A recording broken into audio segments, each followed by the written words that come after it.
5 ওয়াক্ত নামাজ কালাম পড়ে, এরপরেও জাহান্নামে যাবে যারা, তারা হলো 17 শ্রেণীর লোক। আমরা এক নজরে আবারও বলে দিচ্ছি, হারাম খাদ্য যে গ্রহণ করে, 1 আত্মীয়তার সম্পর্ক ছিন্ন করে যে, নাম্বার 3 প্রতিবেশীকে যে কষ্ট দেয়, নাম্বার 4 মা বাবার অবাধ্য সন্তান, মা বাবার কথা শোনে না সে, নাম্বার 5 উগ্র মেজাজি, টেড়া, গোয়ার, সবাইকে দমায় রাখে, এই টাইপের লোক।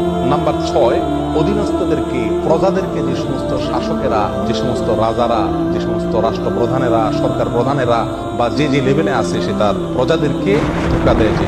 নাম্বার 7 অন্যের সম্পদকে অন্যায়ভাবে আত্মসাৎকারী ব্যক্তি। নাম্বার 8 উপকার করে কারো ধোঁকা দেয় যে ব্যক্তি, সে। নাম্বার 9 চগলখোর ব্যক্তি জান্নাতে যাবে না, মানুষ পিছনে কথা লাগায় বেড়ায় একজনের আরেকজনের কাছে।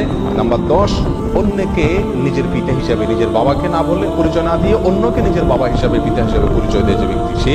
নাম্বার 11 গর্ব এবং অহংকার করে যে ব্যক্তি, যার মনের ভিতরে অহংকার আছে, সে জান্নাতে প্রবেশ করবে না। নাম্বার 12 রাসূলুল্লাহ সাল্লাল্লাহু আলাইহি সাল্লামকে যে ব্যক্তি ফলো করে না, তার নির্দেশকে মান্য করে না, সেই ব্যক্তি। নাম্বার 13 অকারণে তালাক কামনা করে, তালাক চায় যে মহিলা, সেই মহিলা। নাম্বার 14 দুনিয়াবী উদ্দেশ্যে যারা এলেম শিখে, কোরআন হাদিস শিখে, এলেম অর্জন করে, আলেম হয় দুনিয়াবী উদ্দেশ্যে, দুনিয়ার কোনো ধান্দায়, আল্লাহকে খুশি করা ছাড়া অন্য কোনো ধান্দায়, তারা। নাম্বার 15 চুলে বা দাড়িতে কোনো জায়গায় কালো কলম, পিওর কালো কলম ব্যবহার করে যারা, তারা। এবং নাম্বার 16 যে কোনো ভালো কাজ করে সেখানে মানুষকে দেখানো, এটা ফলাও করা, প্রচার করা, এই উদ্দেশ্য থাকে যাদের, তারা। নাম্বার 17 ওয়ারিশকে বঞ্চিত করে তার হক থেকে, এরকম অভিভাবক, এই শ্রেণীর লোকেরা মুসলমান হয়েও জান্নাতি হতে পারবে না। আল্লাহ তাআলা আমাদের সবাইকে এই দুর্ভাগাদের তালিকা থেকে আমাদের নামগুলোকে বের করে আনার